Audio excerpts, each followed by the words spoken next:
Well, when it comes to bass fishing, efficiency is the key. Now, there's some lures out there on the marketplace that they are very specifically designed for a single application, and that's okay. In those situations, those are the tools we need. But when I'm out, most of the time out on the lake or the river, I want something that can cover it all. And by cover it all, I mean top part of the water column, mid, the bottom, whatever type of cover or structure that I run across going down the shoreline, I want to be able to fish it efficiently, and I don't want to have to retie all the time or pick up 100,000 different rods. So there are some plastic lures that can really do this. And in my opinion, here's what some of them are.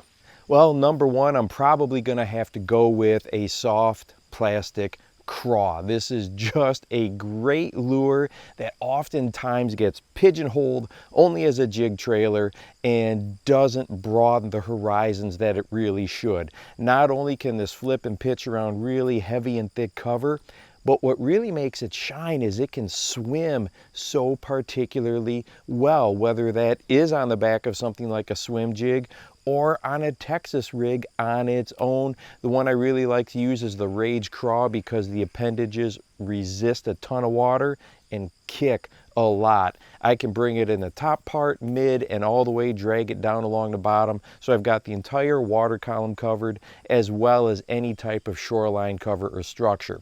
The next one, of course, is going to be a big soft plastic worm. We did a video on swimming a worm just several weeks ago.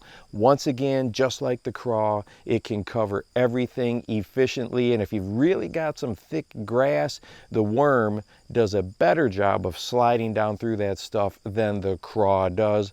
But that's another lure that you can really cover a lot of stuff with.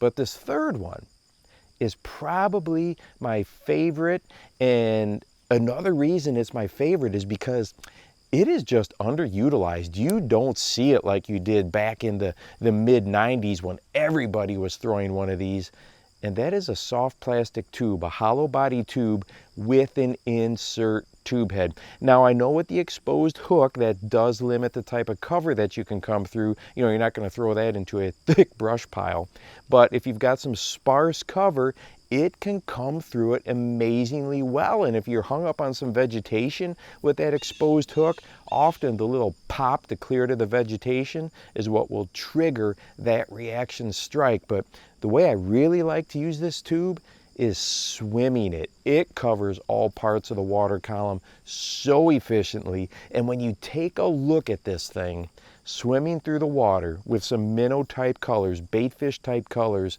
it is so enticing, and it is just one of those lures that I have a ton of confidence in. And the reason I really like that exposed hook, okay, with that insert tube head, is when you're swimming it, this is a presentation where the bass pretty much hook themselves. You know, it's not like that Texas rig lure where you got to rear back on it and really hammer it. You know, you're just going to feel some weight and just apply steady horizontal pressure, and the hookup ratios are really, really good. So that's probably my number one soft plastic that can do it all. If you've got some suggestions, go ahead and drop them down below. And hey, if you want to watch a video that goes into more detail about swimming that tube or using that tube in some other situations, go ahead and check this one out right here. And make sure that you go out and encourage someone today. You never know how you might change their life. For the Bass Fishing Life, I'm your host, Steve Rogers.